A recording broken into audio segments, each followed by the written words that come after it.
하나님의 말씀 로마서 14장 1절부터입니다.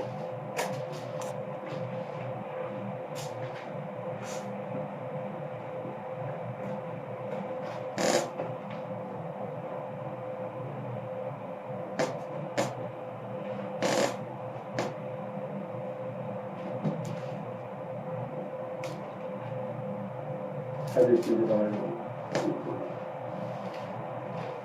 믿음이 연약한 자를 저희가 봤을 그의 의심하는 바를 비판하지 말라. 어떤 사람은 모든 것을 먹을 만한 믿음이 있고 연약한 자는 채소를 먹는다. 먹는 자는 믿지 않는 자를 없인 여기지 말고 먹지 못하는 자를 먹는 자를 판단하지 말라. 이는 하나님이 저를 받으셨습니다. 남의 하인을 판단하는 너는 누구며 또 섰는 것이나 넘어지는 것이 제 주인에게 있으매 저가 세움을 받으리니 이는 저를 세우시는 권능이 주께 있습니다. 혹은 이 날을 저날보다 낮게 여기고 혹은 모든 날을 같게 여기나니 각자 마음에 확정할지니라. 나를 중히 여기는 자도 주를 위하여 중히 여기고 먹는 자도 주를 위하여 먹으니 이는 하나님께 감사하며 먹지 않는 자도 주를 위하여 먹지 아니하며 하나님께 감사하느니라. 우리 중에 누구든지 자기를 위하여 사는 자가 없고 자기를 위하여 죽는 자도 없도다. 우리가 살아도 주를 위하여 살고 죽어도 주를 위하여 죽나니 그러므로 사나 죽으나 우리가 주의 것이로다. 이를 위하여 그리스도께서 죽었다가 다시 사셨으니 곧 죽은 자와 산 자의 주가 되려 하시느니라. 내가 어찌하여 내 형제를 판단하느냐? 어찌하여 내 형제를 업신여기느냐? 우리가 다 하나님의 심판대 앞에 서리라. 비록 기었으되 주께서 가라사대 내가 살았노니 모든 무릎이 내게 꿇을 것이요 모든 혀가 하나님께 자백하리라 하였느니라. 이러므로 우리 각인이 자기 일을 하나님께 축복하리라. 아멘. 12절까지 읽었습니다.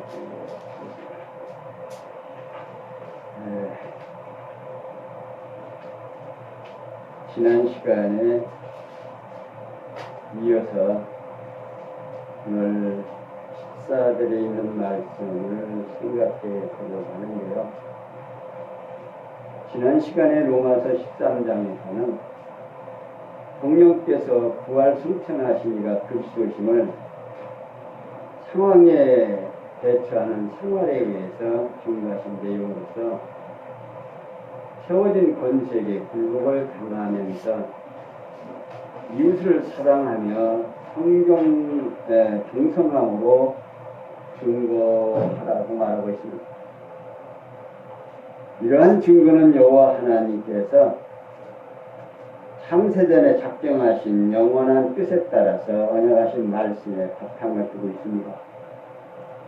일찍이 여호와 하나님께서는 다니엘 선지자로 하여금 이스라엘 백성이 예루살렘으로 귀환하여 이방인 민족으로 지배를 당할 것을 예언케 하신 말씀들을 이루어 주시도록 섭리하신 내용입니다. 다니엘서 6장에서 12장까지 있는 내용이죠. 그리고 이러한 섭리를 통한 언약의 말씀을 성취해 주시려고 유대인으로 당시 정치와 사회적 상황에 대처하는 생활을 하도록 섭리를 하셨습니다. 이는 하나님께서 창세전에 작정하신 영원한 뜻에 따른 여호와의 언약을 역사적 사실로 성취해 주신 겁니다. 여호와 하나님께서는 언약대로 성취해 주시는 목적은 영원한 하나님의 존재와 속성의 영광을 선포하실 뿐만 아니라 언약 백성으로 하여금 언약대로 보내신 예수님이 그리스도이심을 확실히 믿을 수 있게 하심으로 하나님이 언약대로 성취하시는 여호와의 심을 깨달아 알고 경외하며 섬기게 하려는 데 있다. 이런 목적입니다. 이러한 목적에 따라서 상황에 대처하는 생활에 의해서 증거하도록 섭리를 하시고, 이어서 약자를 보호하는 생활에 의해서 증거하도록 섭리를 하십니다. 그러니까 늘 말씀드리지만 우리 기독교는 인간이 신을 찾아가는 것이 아니라 신이 인간을 찾아오셔서 당신이 누구인지를 알게 해서 당신으로 하여금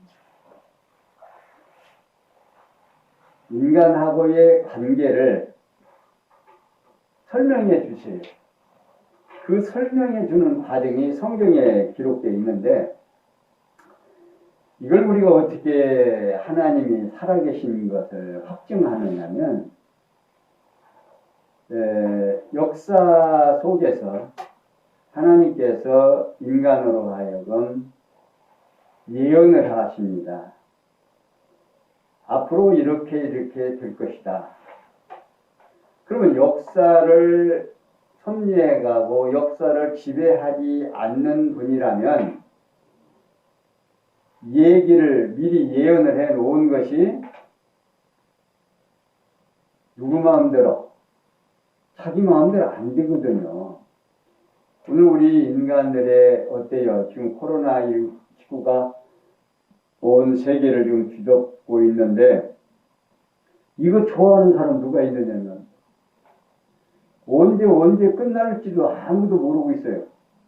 그런데 성경에서는 하나님께서 역사 위에서 당신이 하겠다라고 하는, 앞으로 너희들이 이렇게 행동하면 내가 이렇게 해주겠다, 약속을 합니다. 그리고 역사와 시간 속에서 그 일이 이루어지게 하는 거예요. 자, 예를 들어서 자녀들하고 약속을 합니다. 너 이렇게 하면 매 맞는다. 너 이렇게 하면 혼날 거야. 너 앞으로 이렇게 하면 아빠가 화를 낼 거야. 자녀하고 약속을 하면 얘기를 해놓은 거예요. 그러면 그 후에 자녀가 그런 행동을 했어요. 그러면 그걸 추궁을 하면 아이가 아버지가 얘기한 내용을 그대로 실행을 합니다. 그러면 아버지가 얘기한 내용이 사실이었다, 거짓말이었다. 아버지가 벌 준다고 하더니 진짜로 벌 주는구나. 이런 일이 있는다더니 진짜로 그렇게 하는구나. 아버지를 믿을까요, 안 믿을까요? 너 이렇게 잘하면 내가 이렇게 해줄 거야? 너 이렇게 아빠 말 잘 들으면 내가 너한테 이런 보상을 해주겠다. 그 일을 잘 했어요. 그러니까 아버지가 그 약속대로 착착 해준다, 그 말이에요. 그러면 자녀는 아버지를 신뢰할 수가 있겠습니까, 없겠습니까? 아버지 말이라면 신뢰를 하지요. 자, 오늘도 마찬가지예요. 수요일날 우리가 모인다. 여러분들 예배당에 와보니까 박 목사가 나와 있어요, 안 나와요? 나와서 예배를 인도하는구나. 또 주일날 코로나 때문에 이렇게 해서 못 모입니다. 이제 다음에 모이기로 하지요. 실제로 또 모르고 와서 쳐다보니까 박 목사가 나왔어요, 안 나왔어요? 안 나왔다고 말이다. 이 양반이 이제 안 나온다고 하면 안 나오는 거고, 나온다고 하면 나오는 거구나. 믿어진다, 그 말이에요. 마찬가지입니다. 하나님께서 당신을 우리에게 보여주는데 어떻게 보여주는가? 구약 성경을 통해서는 계속 이렇게 하겠다고 약속을 하는 거예요. 약속을 해놓고 그 약속대로, 예언대로 그대로 진행을 해 간다고 말이에요. 역사에서 그대로 이루어지는 거예요. 그러니까 그 역사 속에서 살아가는 백성들은 아하, 하나님께서 이렇게 약속하시더니 우리가 이런 행동을 하니까 이런 벌을 주시는 거야. 하나님을 알게 된다고 합니다. 그래서 하나님 경외하게 하는 거예요. 그렇게 경외해서 그렇게 하나님을 알게 해서 어떻게 하려고 그러냐? 목적이 있을 거 아니에요. 왜 그렇게 하시는가? 하나님을 알고 하나님을 안 만큼 그분에게 영광과 존귀를 돌리고 찬양을 하게 된다고 해요. 하나님 꼭 경외하고 이 양반 진짜 믿을 만한 분이다. 그래서 신이 우리 인간에게 찾아오시는 종교예요. 우리 기독교는. 그러니까 성경 속에서 말하는 하나님을 전달이 안 되면 거짓말이다 참말이다. 그 가짜다 그 말이다. 참 거짓말이고. 그러니까 오늘 우리가 이 땅에서 살면서 성경에 있는 내용대로 말하지 아니하면 그러니까 이제 또 어떤 결과가 오느냐면 이 해석을 또 자기 좋은 대로 해버려요. 또 그리고 성경 말씀하고는 저 멀리 해석을 해버리면 하나님이 보이겠어요? 안 보이겠어요? 안 보여요. 그렇게 지난주에도 제가 말씀드렸지만 주관적인 하나님을 성도들에게 전달을 하는 거예요. 그래서 성도들이 인식하는 데는 성경에서 말하는 하나님이 아니라 주관적인 하나님을 믿게 된단 말입니다. 이게 성경에서 말하는 하나님이 아니에요. 이게 똑같이 예배당에 다니고 기독교인이라 해서 하나님을 다 믿는 성도가 아니다 그 말입니다. 그러니까 오늘 우리가 이제 참 조심해야 할 일들은 성경을 읽고 성경의 그 내용을 그 속에서 나타나는 하나님이 증거가 안 되고 자기 자랑을 한다든지 또 어떤 성도들 아니고 어떤 짐을 지게 한다든지 어떤 의무감을 갖게 한다든지 이게 그 의무감도 정말 하나님의 말씀 속에서 맞다 그렇다가 해야 되는데 그걸 억지로 뜯어 맞춰서 하는 것은 참 어렵다고 말이에요. 그러니까 성경을 해석하는 데 있어서 먼저 문자적 해석을 하고 그 다음에 역사적 해석을 하는 거예요. 그 말을 할 때 그 역사가 있을 거 아니에요. 어떤 상황에서 이런 말씀을 했다. 그리고 나서 그 다음에 신학적 의미를 부여하는 겁니다. 그렇게 할 때 이제 우리가 이제 예를 들어서 구약은 언제 일어난 거예요? 벌써 2000년 전에 일어난 일이고 오늘 우리는 2000년 후에 사는 사람들이에요. 그러니까 이게 신학적으로 어떻게 조화를 이루는가 이제 이런 걸 이제 우리가 점검을 해야 되겠죠. 그러니까 오늘 우리가 신앙생활을 하는 것에 있어서 가장 중요한 것이 항상 우리 성도님들이 성경을 볼 때 성경에서 오늘 전하는 속에서 지금 바울이 지금 전하는 거잖아요. 바울이 전하는 하나님은 어떤 하나님인가를 이제 여러분들이 찾아야 돼요. 그 하나님 만나야 돼요, 오늘. 자, 오늘 저희께 찬양 예배를 드리면서 오늘 우리 성도님들이 누구를 만나야 되는가? 바울이 소개하는 하나님을 지금 만나야 되는데 1절에서 4절에 보니까 식물로 인해서 서로 판단하지 말고 주께 맡기라 말입니다. 이게 사도 바울은 믿음이 연약한 자를 너희가 받되 그의 의심하는 바를 비판하지 말라고 가르칩니다. 이유는 믿음이 어린 자를 용납하고 그가 믿음이 부족함으로 의심하는 것을 믿음이 성숙한 자를 기준으로 삼아서 비판하지 말라 그 말입니다. 그래도 어떤 사람은 모든 것을 먹을 만한 믿음이 있고 어떤 연약한 자는 채소를 먹느니라고 가르쳐줘요. 이게 바울은 율법에서 먹는 것을 금하는 음식에 대한 태도는 믿음이 약한 자와 강한 자 사이에 차이가 있다는 것을 가르치고 있는 겁니다. 그러니까 곧 율법에서 금한 어떤 음식을 먹거나 먹지 아니하는 행위가 판단의 기준이 되는 것이 아니고 각자가 가진 믿음의 척도가 판단의 기준이 된다는 뜻입니다.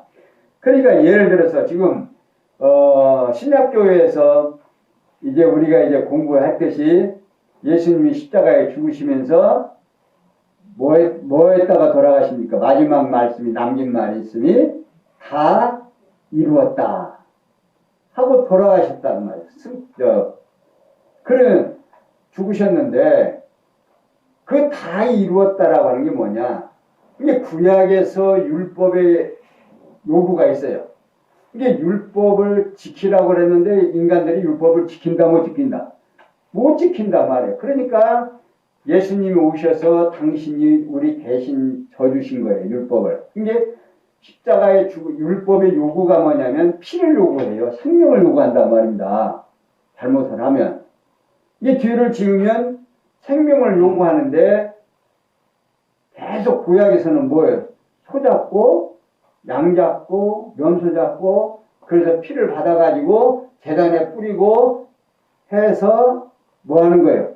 죄 용서함을 받잖아요. 그게 율법이 말하고자 하는 모든 것은 범하면 생명을 원해요. 피를 원하거든요.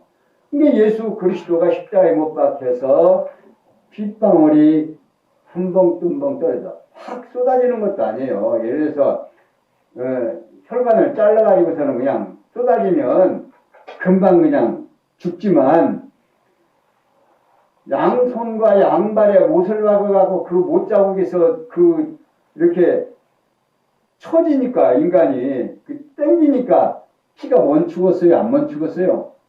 계속 흘러나와서 한 방울 한 방울 떨어져서 죽었다고 말입니다. 그게 피를 흘려서 죽으신 거예요. 그러니까 예수님이 다 이루었다. 율법의 요구를 다 들어줬다고 해요. 그래서 사실은 우리들에게는 뭘 먹고 말고 하는 것하고는 신앙이 우리 신학교의 성도들하고는 맞아야 안 맞아요. 뭐 그거 다 이루어졌으니까 뭐 상관없다고 말입니다. 그런데 계속 율법을 강조해서 신앙이 어린 자들이 있어요. 복음이라는 것을 무엇인지도 잘 모르는 성도들이 있다고 말입니다. 그런 성도들에게 먹는 것 가지고 비판하지 말라 그 말입니다. 어린 살은 채소를 먹고 우리 항상 사람은 여러분들 삼겹살 막 먹죠? 그 구약에서는 먹으라고 먹지 말라고 그거 먹지 말라고 한 거예요.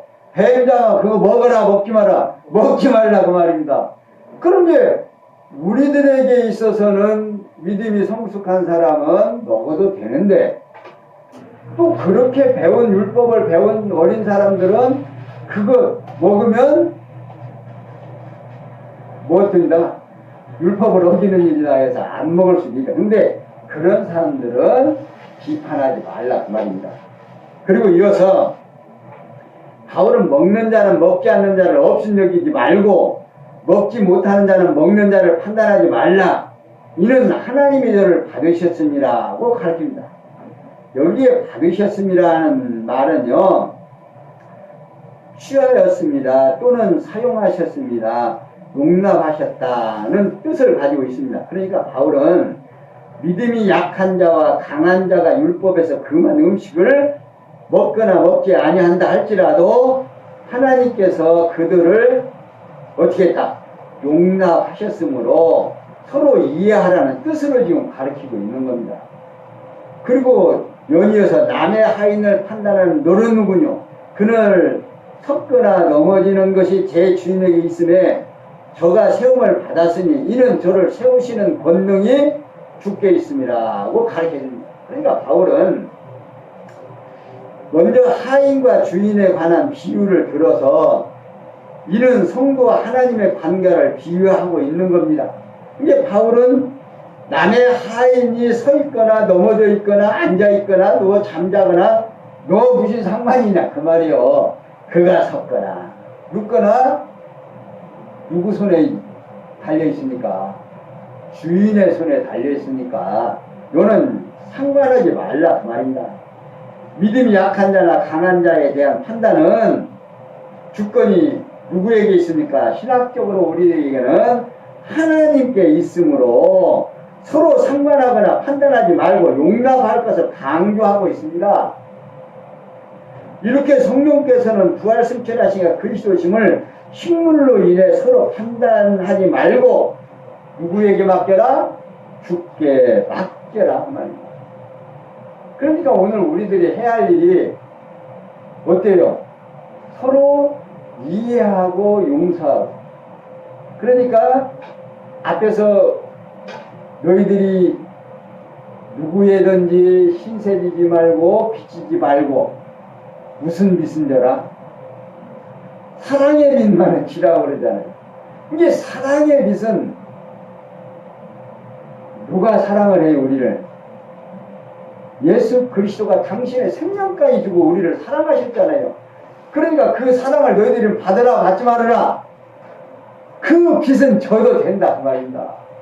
그러니까 너희들이 이 사랑을 입은 너희들도 이제 형제를 사랑하고 이해해라 그 말이에요. 자, 그 다음에 5절에서 6절에 보면 날과 식물에 대한 시비는 각자 마음에 정하라고 가르칩니다. 그러니까 사도 바울은 계속해서 혹은 이 날을 저날보다 낫게 여기고 혹은 모든 날을 낫게 여기나니 각각 자기 마음에 확정할지니라고 가르쳐줍니다. 그렇게 유대인들과 이방인들 사이에는 율법에 가르친 안식일이나 절기 또는 월삭과 같은 날에 대한 견해가 다를 수밖에 없습니다. 따라서 바울은 남에 대한 시비를 그치라면서 믿음의 분량에 따라 자유롭게 각자의 마음에 확실히 정할 것을 가르쳐 주는 겁니다. 그러면서 나를 중히 여기는 자도 주를 위하여 중히 여기고 먹는 자도 주를 위하여 먹으니 이는 하나님께 감사하며 또한 먹지 않는 자들도 주를 위하여 먹지 아니하며 하나님께 감사하느니라고 가르쳐줍니다. 그러니까 곧 날이나 식물에 대한 각자의 태도는 하나님께 감사함으로 각각 주를 위해 취하는 것이므로 각자의 마음에 확실히 정해야 한다는 뜻으로 좀 가르쳐 주는 겁니다. 이렇게 기독교 신앙에 있어서 정해진 의식이나 형식 또는 예전에 얽매이지 않는다는 사실을 지금 간접적으로 시사해주는 단편이 여기 지금 드러나고 있는 겁니다. 그러니까 안 먹는 사람도 먹는 사람도 우리가 사나 죽으나 누구를 위해서 산다? 주를 위해서 산다 그 말이다. 안 먹는 사람도 주를 위해서 안 먹고 먹는 사람도 주를 위해서 먹고. 그러니까 하나님의 가르침에 따라서 하는 것이지 너희들이 그것 가지고 시비해서 남을 판단해라 하지 말아라. 판단하지 말라 그 말입니다. 왜? 주인이 누구입니까? 주님이시니까. 하나님이 우리를 주관하시니까 하나님께 맡겨라 그 말입니다. 이게 지금 여러분들이 확증이 안 되면요 뭐 판단은 얼마든지 할 수 있죠. 저도 지금 목회 생활하면서 참말로 어떤 때 보면 말입니다. 이거 말을 해야 돼요? 안 해야 돼요? 이거 언제까지 참아야 돼요? 그러다가도 이런 내용이 있는 거예요. 그러면 그 사람의 교육은 누가 할 것이다? 하나님께서 하실 것이다. 그렇게 하나님을 지금 사도 바울이 얘기하는 것 같이 믿어지면 마음이 어떠겠어요? 평안해질 수밖에 없죠. 누구한테만 주인에게 종은 주인에게 맡겨져 있는 일인데 내가 주인 노릇 할 수는 없잖아요. 그러니까 마음에 평정이 온다고 말입니다. 그리고 잘하는 사람도 못하는 사람이 그거 왜 너 먹냐 안 먹느냐 그렇게 하지도 말라 그 말이다. 여기서는 왜? 그 사람도 누가 주관하니까? 하나님이 주관하니까. 다 이미 하나님이 다루셨다 그 말이야. 그러면서 계속해서 7절에서 12절에 오면 주의 것인 형제를 판단하면 심판대 앞에 선다고 가르쳐 줍니다. 자, 이제 아주 조금 노골적으로 조금 이제 들어가는데, 우리 중에 7절, 우리 중에 누구든지 자기를 위하여 사는 자가 없고 자기를 위하여 죽는 자도 없도다. 우리가 살아도 주를 위하여 살고 죽어도 주를 위하여 죽나니 그러므로 사나 죽으나 우리가 주의 것이로다. 이를 위하여 우리 그리스도께서 죽으셨다가 다시 살으셨으니 곧 죽은 자와 산 자의 주가 되려 하심이니라. 내가 어찌하여 내 형제를 판단하느냐? 어찌하여 내 형제를 업신여기느냐? 우리가 다 하나님의 심판대 앞에 서리라. 기록되었으되 주께서 가라사대 내가 살았노니 모든 무릎이 내게 꿇을 것이요 모든 화가 하나님께 자백하니라 하였느니라. 이러므로 우리 각이 자기 일을 하나님께 직구하자. 그러니까 사도 바울은 계속해서 우리 중에 누구든지 자기를 위하여 사는 자가 없고 자기를 위하여 죽는 자도 없다 하는 것입니다. 그러니 이것은 뭘 이야기하느냐면 앞에서 지금 복음서에서 예수 그리스도를 알고 사도행전에서 교회가 세워지고 지금 로마서에서 지금 바울 사도는 이방인의 사도로서 정말 우리가 구원을 얻고 하나님의 백성이 되어지는 사건을 차근차근 지금 가르쳐 놔서 이제는 우리가 하나님의 백성이 됐고 하나님의 지체에 뭐가 되셔? 교회가 됐고 그렇게 된 성도는 이런 생활을 해야 된다 그 말이에요. 근데 앞에서 있는 모든 내용들이 이제 뭡니까? 하나가 되지 않고 이해가 안 되면 지금 여기서 말하는 이 내용이 쉽다 어렵다? 굉장히 어렵게 당할 수가 있습니다. 저 사람 율법에 잘못됐으면 율법에 지금 어긋나는 지금 생활을 하는데 그걸 얘기 안 할 수가 있느냐? 그 말할 수 있다 그 말이에요. 그러니까 지금 여기에서 지금 사도 바울은 상당히 성도들이 어떻게 된 사람? 성숙된 성도라고 하는 이름을 붙여진 사람들이 행동하는 그 내용을 지금 말하고 있는 겁니다. 하나님께서 부름을 입고 거듭난 자는 하나님의 소유로서 그의 백성이며 자녀이므로 하나님의 영광을 위해 살거나 죽는 것이 당연하다 하는 겁니다. 그래서 따라서 바울은 자기를 비롯한 형제 중에 어느 누구도 자기 자신을 위해 살거나 죽는 자가 없다고 말하고 있는 겁니다. 그러면서 우리가 살아도 주를 위하여 살고 죽어도 주를 위하여 죽나니 그러므로 사나 죽으나 우리가 주의 것이로다 라고 가르칩니다. 과거 어두운 권세의 종로로다며 살다가 성령의 능력에 의해서 하나님의 자녀로 거듭난 자에게 있어서 생명을 비롯한 모든 소유가 다 누구 것이다? 하나님의 소유가 됐다 그 말입니다. 될 것이다가 아니에요. 여기는 지금 누구 것이 됐다? 하나님의 것이 됐다 그 말입니다. 네? 그러니까 성령의 능력에 의해서 하나님의 자녀로 거듭난 자에게 있어서 생명을 비롯한 모든 소유가 다 하나님의 소유가 됐다는 것을 너무도 당연하다. 따라서 바울은 자기를 비롯한 형제들 모두는 사나 죽으나 주를 위한 자들이므로 살아도 죽어도 주님의 소유가 됐다는 뜻으로 지금 가르쳐주고 있습니다. 지난번에 우리 지금 제가 잘 그린 그림이죠. 여러분들 이게 지금 우리 신약교회에서 이게 지금 정말로 이 아주 중요한 그림입니다. 교회 머리가 주님이셔요. 그러면 이 모든 지체는 누구의 명령을 따라요? 주의 머리의 명령을 따르기 때문에 오늘 우리가 열심히 살았어요. 누구 명령 따라서? 주님의 명령 따라서 산 거예요.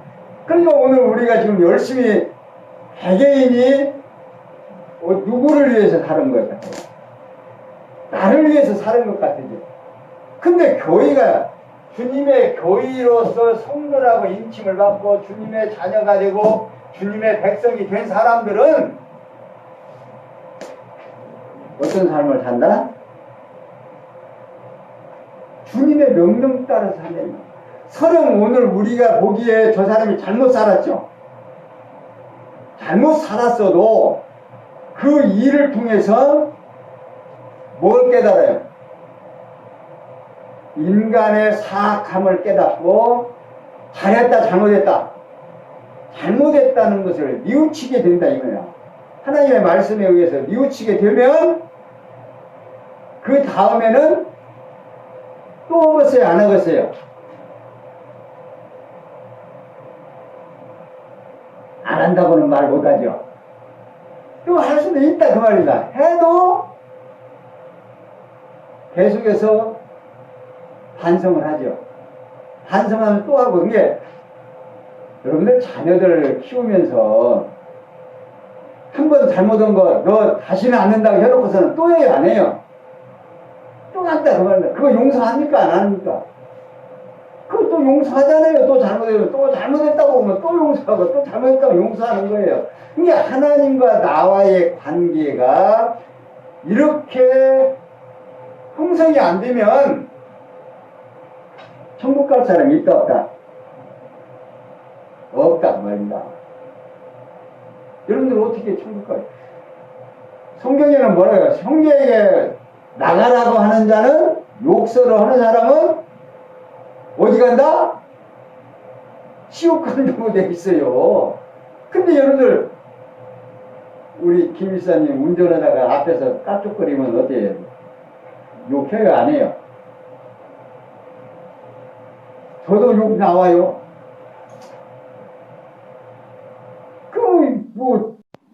그런데 하면서도 나도 참 성격 참 못되었다. 에이 주님이 다 용서해 이렇게 생겼습니다. 그것은 또 뉘우치고 하는 거예요. 누구하고 연관되어 있어서 주님과 연관이 되어 있으니까 그것을 느낀다 이거야. 내가 잘못한 걸 느끼고요. 그런 느낌에 있는 사람은 누구다?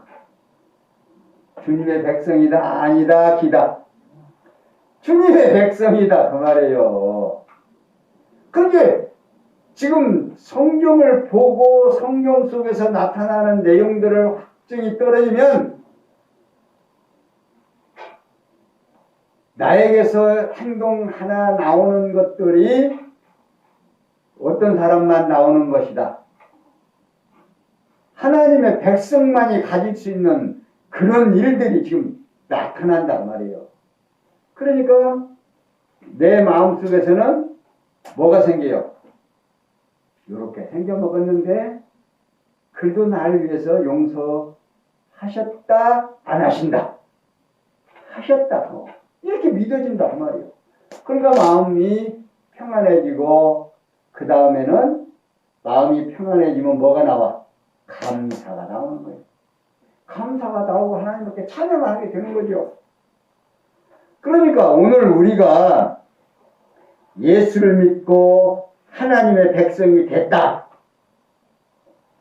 하는 것은 사도 바울이 설명을 합니다.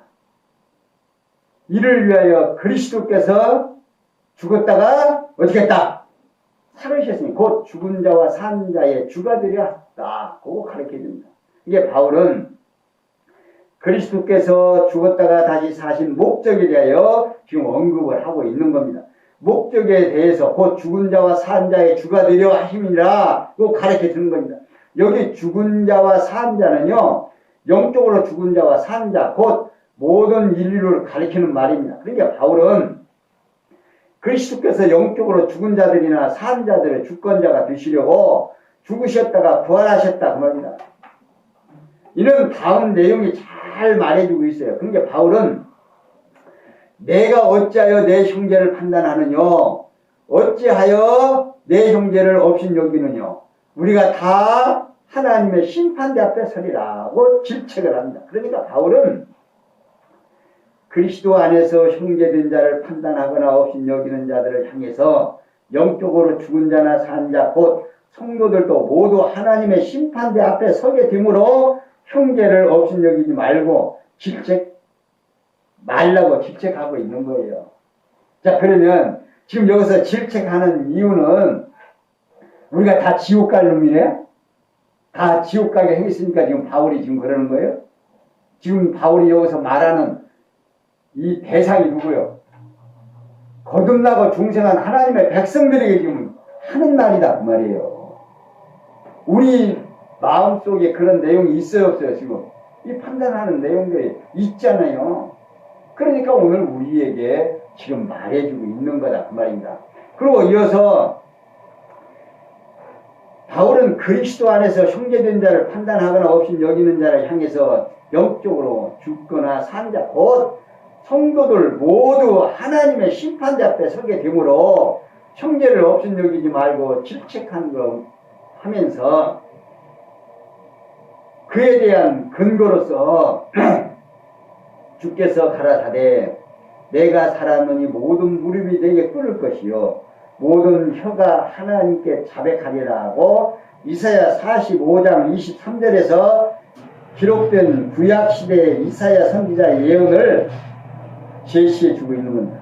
이는 하나님께서 살아계심으로 모든 사람이 하나님께 굴복되고 이미 스스로 자기 잘못을 자기의 행위를 고백한다는 뜻으로 지금 말하고 있는 겁니다. 그게 구약에 기록된 이사야 선지자의 예언을 제시해 주고 그리고 나서 이러므로 우리 각인이 자기 일을 하나님께 직관이라고 가르칩니다. 그러니까 바울은 이사야의 예언이 성경에 기록되어 있으므로 예언대로 형제를 판단한 학자가 자신이 행한 일을 하나님께 직접 말하게 될 것을 가르쳐주고 있습니다.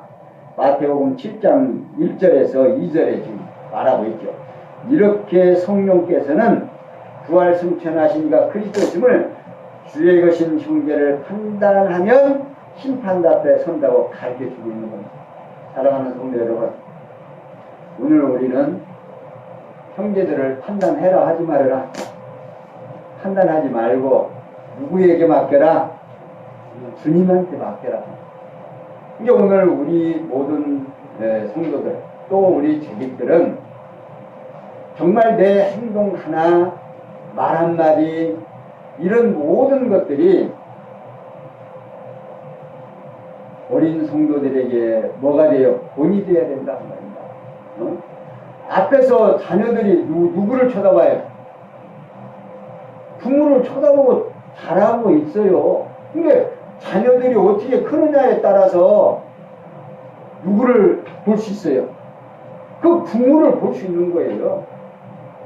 그러니까 사랑하는 성도 여러분, 바울이 우리에게 권면하는 이 귀한 말씀을 잘 새겨 들어서 사나 죽으나 모든 성도가 누구의 것입니까? 교회가 누구의 것입니까? 주님의 것입니까? 주님의 뜻대로 지체가 잘못되면 오른손이 망치질을 하다가 왼손을 때렸어요. 때려가지고 여기가 피가 나는데 이 오른손이 여기 다시 이쪽 왼손을 때려요? 안 때려요? 안 때려요. 그냥 감싸주기라고 하고 어쩌면 그러냐고. 이 녀석이 원망도 않는다 그 말입니다. 그게 교회가 돼야 돼요. 그게 지체예요. 그러니까 교회를 살아간 교회 생활을 하면서 지체의 개념이 없으면 신약교회의 성도로서의 기쁨과 소망이 있다 없다? 없게 되는 겁니다. 천국의 소망과 기쁨과 희락이 어디서 나오는가? 저 지체의 모습이 내 안에 세워지고 그것이 맞다 그렇다가 될 때만 여러분들의 마음속에 평강이 찾아오리라고 확신을 하면서 우리 성도님들 마음속에 하나님의 크신 은혜가 충만하게 함께 하셔서 오늘도 승리하고 내일도 승리하는 살아가는 성도님들 되시기를 부탁을 드리면서 오늘 여기까지 설명해 드렸습니다. 기도하겠습니다. 영광의 하나님 감사합니다. 우리로 하여금 사도 바울이 알고 있는 하나님, 오늘 우리에게 전달해 주고 있고 이 귀한 말씀이 우리들 머릿속에서 맞다 그렇다 하게 해 주셔서 하나님을 경외하며 하나님의 뜻에 합당한 삶을 살아갈 수 있도록 은총 베풀어 주시옵시고 모든 것이 합력해서 선을 이룰 줄 믿사옵고 예수님의 이름으로 기도하옵나이다. 아멘.